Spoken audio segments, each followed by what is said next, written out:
नमस्कार दोस्तों, स्वागत है आप सभी का एक बार फिर से संस्कृत ज्योति एकेडमी चैनल में। आज मैं आप सभी के सामने फिर से उपस्थित हूँ एक नए वीडियो के साथ। हम आज पढ़ने वाले हैं वेदों के भाष्यकार के अंतर्गत आचार्य यास्क को। जैसे कि आप सभी को पता है, हम कुछ दिन पहले कुछ भाष्यकारों को पढ़े थे। जैसे कि ऋग्वेद के कुछ भाष्यकारों को पढ़े थे, सामवेद के कुछ भाष्यकारों को पढ़े थे और कृष्ण और शुक्ल यजुर्वेद के कुछ भाष्यकारों को पढ़े थे। यदि आपने उन वीडियोस को नहीं देखा है, आप चैनल में प्लेलिस्ट है, उस प्लेलिस्ट में जाकर सभी वीडियो को देख सकते हैं। इसके अलावा आप चैनल के अन्य प्लेलिस्ट में भी जाकर उन प्लेलिस्ट के अंतर्गत जो भी आपके लिए उपयोगी वीडियो है आप उसे देख सकते हैं। यदि आपको नोट सामग्री चाहिए तो आप हमारे टेलीग्राम चैनल संस्कृत ज्योति एकेडमी चैनल से जुड़कर वहां आप इन सारी नोट्स को प्राप्त कर सकते हैं। आज हम आचार्य यास्क के विषय में पढ़ेंगे, क्योंकि हमने आपसे कहा था कि जो प्रमुख आचार्य हैं, ठीक है, जिनके भाष्यों की उपयोगिता आज भी पाई जाती है, आज भी हम इन सभी आचार्यों के भाष्यों को पढ़ते हैं, तभी हमें वेद के मंत्रों के अर्थ समझ में आते हैं। तो ऐसे कुछ प्रमुख प्राचीन और अर्वाचीन आचार्यों को हमने छोड़ दिया था, जिनके ऊपर हम एक एक वीडियो बनाने वाले हैं। इसीलिए हमने इन सभी को भाष्यकारों के उन वीडियो में नहीं पढ़ा था। जैसे आचार्य यास्क है, सायण है, ये प्राचीन आचार्य है। उसी तरह अर्वाचीन आचार्यों में हमने दयानंद सरस्वती जी और श्री अरविंद और श्रीपाद सातवलेकर जी को भी छोड़ रखा है। इन सभी को हम क्रम से पढ़ेंगे। इन सभी आचार्यों में, प्राचीन और अर्वाचीन आचार्यों में सबसे पहला क्रम आचार्य यास्क का है, क्योंकि आचार्य यास्क आचार्य सायण से भी पूर्ववर्ती हैं। ठीक है, आचार्य यास्क आचार्य सायण से भी पूर्ववर्ती हैं।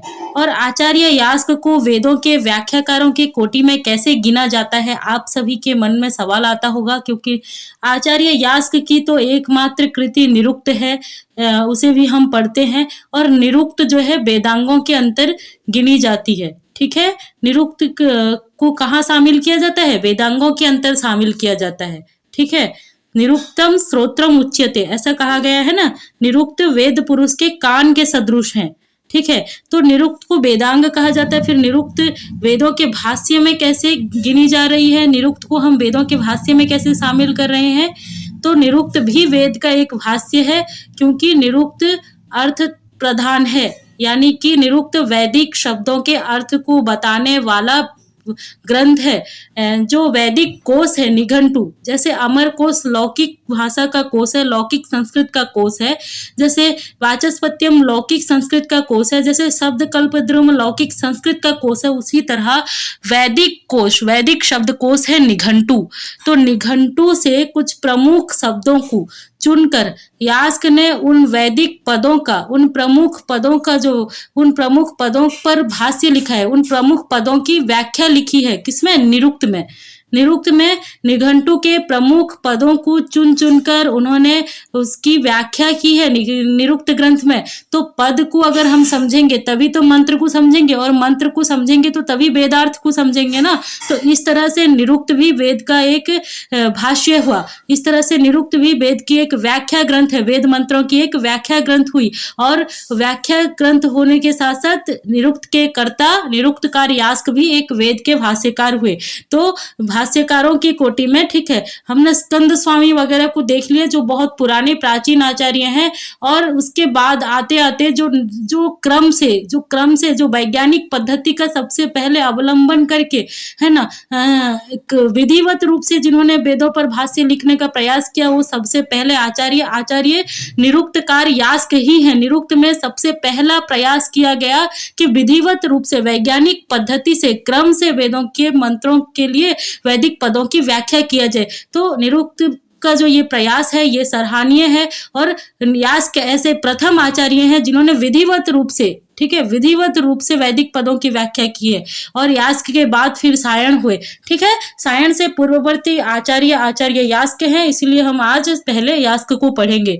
तो यास्क आधुनिक विद्वानों के दृष्टिकोण में वेदों के वैज्ञानिक व्याख्याकार हैं, यानी कि उन्होंने जो वैदिक पदों की व्याख्या प्रस्तुत की है ना, उन व्याख्या के पीछे, उन व्याख्याओं के पीछे, उन अर्थों के पीछे वैज्ञानिक दृष्टिकोण छुपी हुई है। जैसे कन्या कमनीय भवति, ऐसा यास्क ने कन्या पद का निर्वचन किया है। कन्या कमनीय भवति, ठीक है। कन्या कमनीया भवती, यानी कन्या तो कमनीय होती है, यानी कमनीय अर्थात रमणीय, शोभनीय। जो शोभनीय होती है, जो सुंदर होती है, जो रमणीय होती है, वो हर इंसान के लिए वांछनीय भी होती है। हर आदमी खूबसूरत चीजों को प्राप्त करना चाहता है। तो यास्क की इस कन्या कमनीय भवती अगर निर्वचन को कोई समझ ले, वो आज के जमाने में भ्रूण हत्या करेगा क्या? जो कन्या पैदा होने के डर से जो भ्रूण हत्या कर दी जाती है, ऐसी भ्रूण हत्या नहीं होगी, क्योंकि सब लोग यही सोचेंगे कन्या तो सुंदर होती है, कन्या तो रमणीय होती है, कन्या तो वांछनीय होती है। तो इसी तरह से साइंस छुपी हुई है। जो यास्क की पद व्याख्या की पद्धति है ना, उसमें साइंस छुपी हुई है ना। सविता सर्वस्य प्रसविता, यानी सविता यानी जो सूर्य देव का एक नाम सविता है, और उनको सविता इसलिए कहते हैं क्योंकि वो जगत को प्रेरित करते हैं, सबको प्रेरित करते हैं। ठीक है, इस तरह से इनके जो पदों की व्याख्या इन्होंने की है, इसके पीछे साइंस छुपी हुई है। ठीक है, आचारं ग्राह्यति आचिनति अर्थान आचिनति बुद्धिनीति आचार्य। ठीक है, जो हमको शिष्टाचार सिखाते हैं, हमें आचार सिखाते हैं, ऐसे लोग कौन होते हैं? आचार्य होते हैं, ऐसा आचार्य यास्क कहते हैं। तो इन सभी के पीछे कुछ ना कुछ एक वैज्ञानिक दृष्टिकोण छुपी हुई है। ठीक है, तो इसीलिए यास्क को आधुनिक विद्वान वैज्ञानिक व्याख्याकार मानते हैं। ठीक है, वैज्ञानिक व्याख्याकार मानते हैं। और साथ में जो है हमारे दयानंद सरस्वती जी हुए हैं, उनको हम पढ़ेंगे, अर्वाचीन आचार्य। वो यास्क की व्याख्या को बहुत ही प्रामाणिक मानते हैं और उनका अनुकरण भी करते हैं। तो आचार्य यास्क के बारे में हमने ये जाना कि आधुनिक विद्वानों की दृष्टि में वो क्या है? वैज्ञानिक व्याख्याकार हैं। लेकिन अगर प्राचीन आचार्यों की दृष्टि से देखें तो यास्क एक पारंपरिक व्याख्याकार है, जिन्होंने पारंपरिक पद्धति का अवलंबन करके जो है वेदों की व्याख्या की है। ठीक है, हम पहले वैदिक व्याख्या पद्धति को दो भाग में बांट देंगे। ठीक है, एक पहला भाग होगा प्राचीन पद्धति और दूसरा भाग होगा अर्वाचीन पद्धति। ठीक है, प्राचीन पद्धति क्या है? प्राचीन पद्धति जो है वही पारंपरिक पद्धति है, वही शुद्ध भारतीय पद्धति है। और अर्वाचीन पद्धति क्या है? जो नवीन पद्धति बाद में प्रचलित हुआ है। और साथ में उस अर्वाचीन पद्धति में एक पद्धति ये होगा कि पाश्चात्य पद्धति, यानी पाश्चात्य वेदज्ञ भी हुए जिन्होंने वेदों को पढ़ा और समझा और अपने हिसाब से वेदों की व्याख्या कर डाला। तो इसे हम पाश्चात्य पद्धति कहेंगे और ये अर्वाचीन है। प्राचीन पद्धति जो है वो शुद्ध भारतीय पद्धति है और पारंपरिक रूप से गुरु शिष्य परंपरा से चलती आई है। और इसके विभिन्न संप्रदाय हैं, नैरुक्त, वैयाकरण, याज्ञिक, है ना, परिव्राजक, जिसे परिव्राजक को ही आध्यात्मिक भाष्य वाले कहते हैं। ठीक है, इस तरह के जो अर्थ किए गए हैं वेदों के, ये सारे पारंपरिक अर्थ हैं, गुरु परंपरा से चलते आए हैं, है ना। एक एक परंपरा के विद्वानों ने, जिन्होंने गुरु परंपरा से वेदों को पढ़ा है, समझा है, शुद्ध भारतीय पद्धति का अवलंबन करके ऐसे वेदों पर व्याख्या लिखा है। ठीक है, इन सभी पद्धतियों से, इसे हम पारंपरिक पद्धति कहते हैं। तो पारंपरिक पद्धति को हम अगर अच्छे से समझना है हमें, तो यास्क के निरुक्त में जो वैदिक व्याख्या पद्धति दी गई है उसे हमें पढ़ना होगा। और मैं कभी इस पर वीडियो आप सभी के लिए जरूर बनाऊंगी। तो आज के लिए हम देखेंगे आचार्य यास्क को। तो आचार्य यास्क हैं जो पारंपरिक पद्धति से वेदों की व्याख्या करते हैं और आधुनिक वैज्ञानिक दृष्टि से भी उन्होंने निरुक्त की व्याख्या की है, ऐसा आधुनिक विद्वानों का मानना है। ठीक है, तो चलिए आज हम देखते हैं। आज के वीडियो को बनाने का ये प्रयोजन है कि UGC net JRF Sanskrit code 25 में वैदिक व्याख्या पद्धति में प्राचीन और अर्वाचीन आचार्यों के अंतर्गत इन सभी आचार्यों को पढ़ना होता है। और साथ में एसएसबी संस्कृत ओडिशा के सिलेबस में इकाई नंबर 1 में, है ना, इकाई नंबर 1 में आप देखेंगे कमेंटेटर्स ऑफ द वेदास, ऐसा एक भाग है, इसके अंतर्गत इनको पढ़ना होता है। तो चलिए अब हम देख लेते हैं आचार्य यास्क को। ठीक है, आचार्य यास्क कौन है? आचार्य यास्क वेदों के प्रथम वैज्ञानिक व्याख्याकार है। ये मैं आप सभी को बोल चुकी हूँ।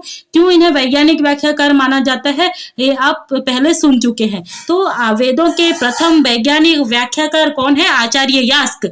और आचार्य परंपरा, इनकी आचार्य परंपरा क्या है? ये प्राचीन भारतीय आचार्य है। ठीक है, अर्वाचीन और प्राचीन आचार्यों में ये कौन है? प्राचीन परंपरावादी आचार्य है। ठीक है, प्राचीन परंपरावादी आचार्य हैं। इन्होंने किस परंपरा से वेदों पर भाष्य लिखा है? नैरुक्त।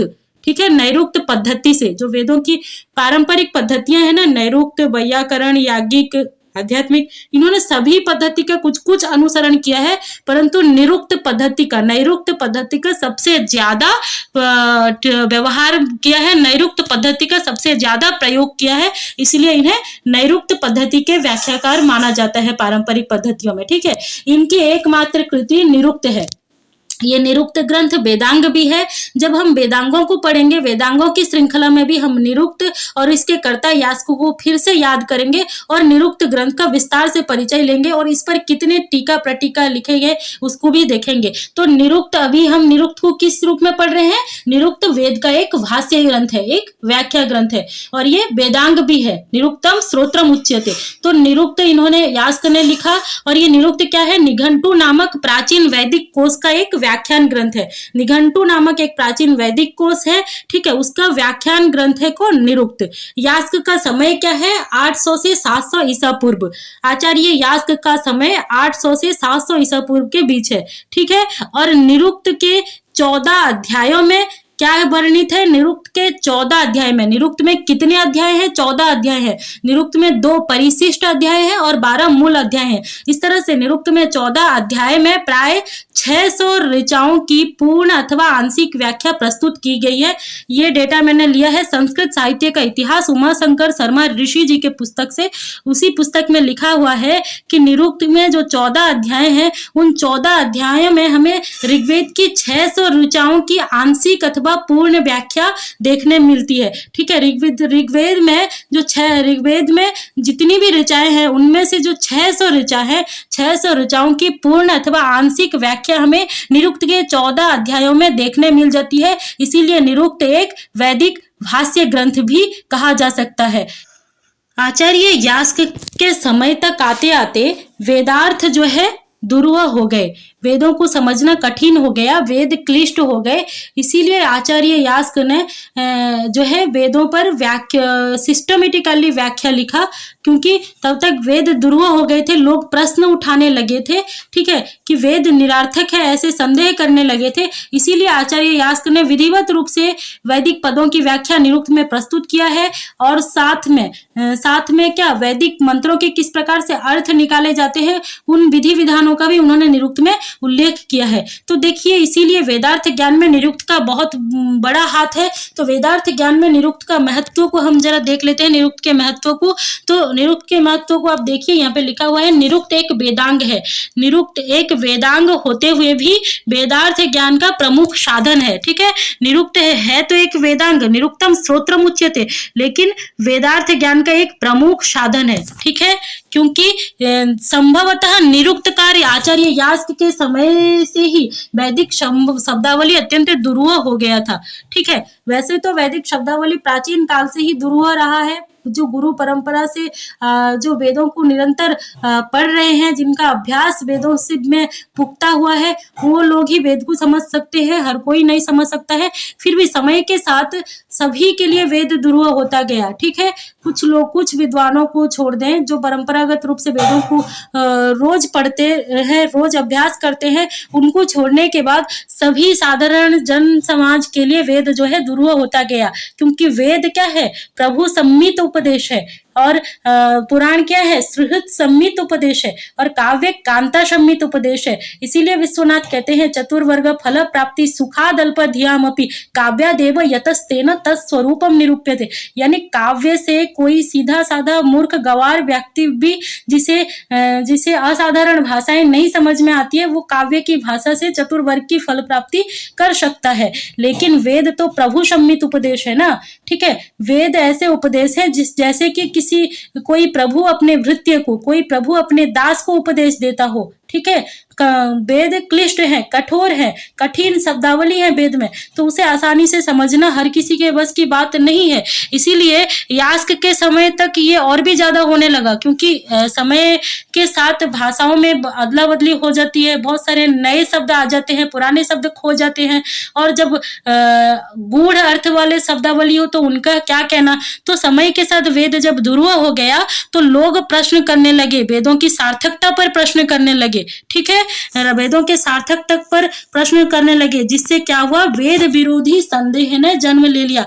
यानी कि कुछ लोग ऐसे पैदा हो गए, कुछ लोग ऐसे समाज में दिखने लगे कि जो वेद विरोधी हैं, ठीक है, वेद विरोधी मत ने जन्म ले लिया। जब वेदों के अर्थ दुर्वह हो गए तब वेद विरोधी मत ने जन्म लिया, ठीक है।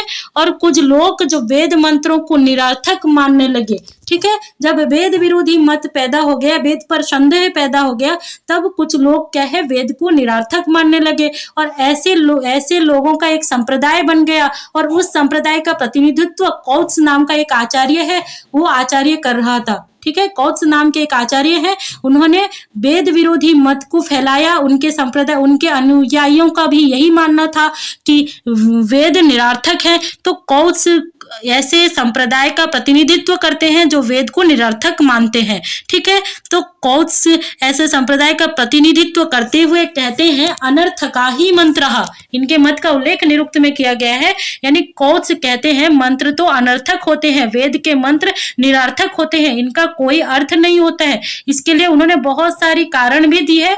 यदि आप विस्तार से पढ़ना चाहें तो कौत्स मत को आप निरुक्त में पढ़ सकते हैं। और इसका खंडन यास्क ने सबल मत के द्वारा किया है और उत्तर पक्ष के रूप में, ठीक है, वेदों के अर्थ कैसे किया जाए उन सभी विधि विधानों का उल्लेख भी किया है। और साथ में नैरुक्त पद्धति और विभिन्न पारंपरिक पद्धतियों का उल्लेख करके और समय समय पर उन सभी पद्धतियों को स्वीकार किया है और कहीं पे किसी पद्धति का खंडन भी किया है। इस तरह से करके समन्वय रूप से एक वैदिक व्याख्या उन्होंने निरुक्त में प्रस्तुत की है, ठीक है, जो वैज्ञानिक है, ठीक है, जो वैज्ञानिक है। तो कौत्स ने जब कहा मंत्र अनर्थक होते हैं, तो कौत्स के इस मत के खंडन में निरुक्त में यास्क ने क्या कर डाला, निरुक्त में आचार्य यास्क ने केवल अपने प्रबल युक्तियों से इनके मत का खंडन नहीं किया, बल्कि उन्होंने बहुत कई सारे शब्दों की व्याख्या कर डाली है, ठीक है, आगे हम देखेंगे। तो आचार्य यास्क इनके मतों का प्रबल युक्तियों से खंडन करते हुए कहते हैं, नैव स्थाणोर अपराध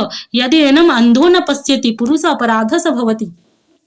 यानी कि कोई स्थाणु अगर रास्ते में कोई स्थाणु अगर खड़ा है, ठीक है, कोई स्थाणु जो निर्जीव है वो खड़ा है, तो यदि अंधा उसे ना देखे और उससे टकरा जाए तो इसमें स्थाणु का क्या दोष है, इसमें तो अंधे का ही दोष होगा, क्योंकि उसने उसको देखा नहीं, ठीक है। स्थाणु तो निर्जीव है और उसकी जगह वो खड़ा हुआ है, तुम जाके उससे टकरा जाओ तो इसमें किसकी गलती होगी, तुम्हारी गलती होगी, भले ही तुम अंधे हो। तो लौकिक दृष्टि से भी आप देख सकते हैं, यदि कमरे में कहीं पे एक टेबल रखा हुआ है, हम ना देखें और उससे जाके टकरा जाए तो इसमें थोड़ी ना टेबल की गलती होगी, हमारी गलती होगी। तो ठीक है, इस तरह से कहते हैं, यदि स्थाणु को कोई अंधा नहीं देखे, बिना देखे उसमें जाके टकरा जाए तो इसमें उस अंधे की गलती होगी, उस पुरुष की, उस व्यक्ति विशेष की गलती होगी, स्थाणु की गलती नहीं है। वैसे ही ये कौत्स जी, यदि आप हमारे वेदों के अर्थ को नहीं समझ पा रहे हैं, नहीं देख पा रहे हैं, नहीं जान पा रहे हैं, इसमें आपकी गलती है, वेदों की थोड़ी ना गलती है। वेदों के तो अर्थ विभिन्न प्रकार से किए जा सकते हैं। तो उन्होंने जवाब में क्या किया, सिद्धांत पक्ष के रूप में उन्होंने वेद की विभिन्न व्याख्या पद्धतियों का सहारा लिया, ठीक है, जो पारंपरिक पद्धति पहले प्रचलित थे उन सभी पद्धतियों का सहारा लिया और सहारा लेकर वैदिक शब्दकोश निघंटु है, उस निघंटु में 1772 वैदिक शब्द हैं। उन 1772 वैदिक शब्दों में से 660 शब्दों की वैज्ञानिक व्याख्या प्रस्तुत कर डाला, ठीक है। 660 शब्दों की व्याख्या निरुक्त में की गई है, ठीक है। उन 660 शब्दों की वैज्ञानिक व्याख्या की गई है। क्यों? उन्होंने कौत्स के मत को खंडन करने के लिए कौत्स रूपी जितने भी लोग थे, कौत्स की तरह जितने भी लोग थे जो भी वेदार्थ को निरर्थक मानते थे, जो भी वेद मंत्रों को, ऐसे लोगों का खंडन करने के लिए, ऐसे लोगों को बताने के लिए कि वेद सार्थक है, इनकी विभिन्न पद्धति से व्याख्या की जा सकती है, उन सभी पद्धतियों का उल्लेख करके उनका सहारा लेकर उन्होंने जो है निघंटु में प्रतिपादित 1772 शब्दों में से 660 शब्दों की वैज्ञानिक व्याख्या प्रस्तुत कर डाली है, ठीक है। तो परीक्षाओं में आ जाएगा निघंटु में कितने शब्द संकलित हैं, 1772। निरुक्त में कितने शब्दों की व्याख्या की गई है, 660 की, ठीक है। तो आचार्य यास्क स्वयं कहते हैं कि निरुक्त शास्त्र के अध्ययन के बिना ना तो वेद मंत्र के अध्ययन किए जा सकते हैं और ना ही इसके संहिता पाठ आदि, पद पाठ आदि के भेद प्रस्तुत किए जा सकते हैं, ठीक है। इसके जो जो मूल संहिता भाग है उसको हमें समझना है तो निरुक्त ग्रंथ को पढ़ना ही होगा। निरुक्त के बिना हम वेद मंत्रों को समझ नहीं सकेंगे, ना ही उसके पद पाठ, उसके संहिता पाठ के भेद में परिवर्तित कर सकेंगे। ठीक है, तो निरुक्त वेदार्थ के लिए बहुत ही महत्वपूर्ण है। ये यास्क की उक्ति है, मैं नहीं कह रही हूँ। अथापि इदम अंतरेण मंत्रेषु अर्थ प्रत्ययो न विद्यते, यानी कि इस निरुक्त शास्त्र के बिना हम मंत्रों के अर्थ को नहीं समझ पाएंगे। अथापि इदम अंतरेण पद विभागो न विद्यते, और इसी निरुक्त शास्त्र के बिना हम संहिता पाठ से पद पाठ में परिवर्तित नहीं कर सकेंगे। इसलिए वेदार्थ को समझना है, वेद के शब्दों को अलग अलग समझना है, तो हमें निरुक्त को पढ़ना ही पड़ेगा। और कौत्स, अगर तुम्हें वेद के अर्थ समझ में नहीं आते हैं तो इसमें वेद का कोई अपराध नहीं है, तुम निरुक्त पढ़ो। ठीक है, तुम अन्य आचार्यों के भाष्यों को पढ़ो, जिन्होंने याज्ञिक पद्धति से, जिन्होंने आध्यात्मिक पद्धति से, जिन्होंने वैयाकरण पद्धति से, जिन्होंने नैरुक्त पद्धति से वेदों पर विभिन्न प्रकार से भाष्य किया है, वेदों के विभिन्न अर्थों को उन्होंने प्रकाशित किया है। आप उसे देखिए, आपको जो अर्थ अच्छा लगे आप उसे स्वीकार कीजिए। यास्क ने भी वही किया है। अपने समय के सभी भाष्यकारों का, सभी संप्रदायों का, सभी मतों का, सभी परंपराओं का उल्लेख किया है, और उसमें से उनको जो अच्छा लगता है उसे उन्होंने स्वीकार किया है, जो नहीं अच्छा लगता है उसका थोड़ा थोड़ा खंडन भी किया है। और सबसे ज्यादा नैरुक्त पद्धति का अवलंबन करके उन्होंने 660 शब्दों की व्याख्या कर डाली है। ठीक है, तो निरुक्त शब्द की व्याख्या आचार्य सायण भी करते हैं। अर्थावबोधे निरपेक्षतया पदजातम यत्रोक्तम तन निरुक्तम इति सायणः, ऐसा सायणाचार्य ने कहा है। सायणाचार्य कहते हैं यदि वेदों के पदजातों का, वेदों के पद समूहों का निष्पक्ष अर्थ देखना है तो आप निरुक्त ग्रंथ को देखिए, निरुक्त ग्रंथ को पढ़िए। निरुक्त में जो प्रतिपादित वैदिक शब्द हैं वहां वेदों के पदजातों का निष्पक्ष अर्थ किया गया है, निरपेक्ष रूप से स्वतंत्र अर्थ किया गया है।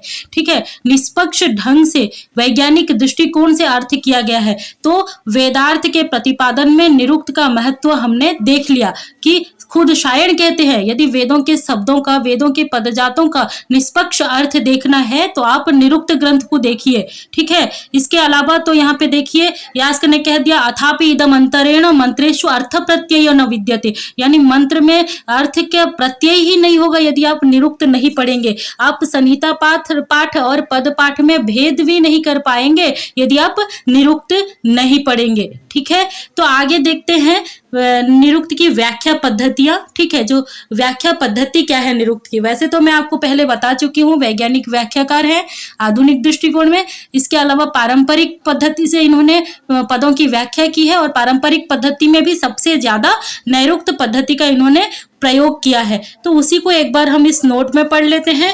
पारंपरिक पद्धतियां जो यास्क के समय में प्रचलित थी, ठीक है, जो यास्क के समय में विभिन्न पारंपरिक पद्धतियां प्रचलित थी उनका उल्लेख आचार्य यास्क अपने निरुक्त में करते हैं। जैसे वैयाकरण, याज्ञिक, ऐतिहासिक तथा परिव्राजक आदि इन सभी नामों का, इन सभी पारंपरिक पद्धतियों का उल्लेख अपने निरुक्त में इन्होंने किया है। ठीक है, और फिर इन सभी मतों का उन्होंने अनुसरण भी किया है समय समय पर, जहां पे उनको जिस मत को उन्होंने स्वीकार किया है, जहां पे जो मत उन्हें ठीक लगा वो आवश्यकता अनुसार उन मतों का समर्थन भी किया है, और जगह जगह पर इन मतों का खंडन करके नैरुक्त पद्धति में अपना एक मत, अपनी एक व्याख्या प्रस्तुत की है। ठीक है, तो इन सभी पद्धतियों का उन्होंने उल्लेख किया है और आवश्यकता अनुसार इन सभी पद्धतियों का उन्होंने समर्थन तथा खंडन किया है। सबसे ज्यादा खंडन ऐतिहासिक पद्धति का किया है। वो जो हमारे आचार्य यास्क हैं, ये आचार्य जो है ऐतिहासिक पद्धति के व्याख्या में इतना श्रद्धा नहीं रखते। ऐतिहासिक जो वेदों को इतिहास मात्र बताते हैं, ये आचार्य यास्क को ये मत बिल्कुल भी स्वीकार नहीं है। उन्होंने ज्यादा खंडन किया है ऐतिहासिक मतों का। ठीक है, तो फिर उसके बाद में क्या है, इन पारंपरिक पद्धतियों में आचार्य यास्क अधिकांश नैरुक्त पद्धति का आश्रय लिया है, इसीलिए तो निरुक्त को निरुक्त कहा जाता है। उसमें नैरुक्त पद्धति में जो है पदों की व्याख्या की गई है, निर्वचन किए गए हैं, सभी पदों की निरुक्ति बताई गई है। तो सबसे ज्यादा किस पद्धति का इन्होंने अनुसरण किया है? नैरुक्त पद्धति का। ठीक है, इसीलिए यास्क नैरुक्त व्याख्याकार है, नैरुक्त परंपरा के व्याख्याकार हैं। ठीक है, प्रत्येक वैदिक पदों के निर्वचन के मूल में यास्क की एक वैज्ञानिक दृष्टिकोण निहित है। अतः आधुनिक विद्वान की दृष्टि में आचार्य यास्क वैज्ञानिक व्याख्याकार माने जाते हैं, वो भी वेदों के सबसे प्रथम वैज्ञानिक व्याख्याकार माने जाते हैं। तो आप सभी को समझ में आ गया होगा यास्क कैसे वैज्ञानिक व्याख्याकार है, मैं पहले बता चुकी हूँ।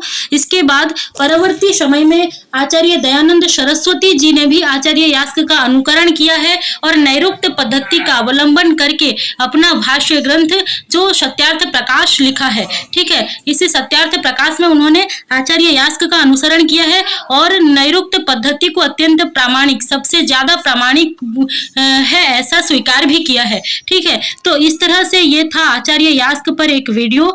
आशा है आप सभी को पाठ अच्छा लगा होगा, समझ में आया होगा।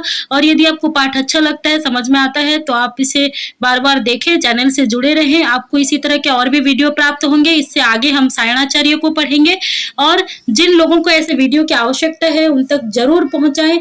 आज के लिए इतना ही, मिलेंगे अगले वीडियो में। नमस्कार।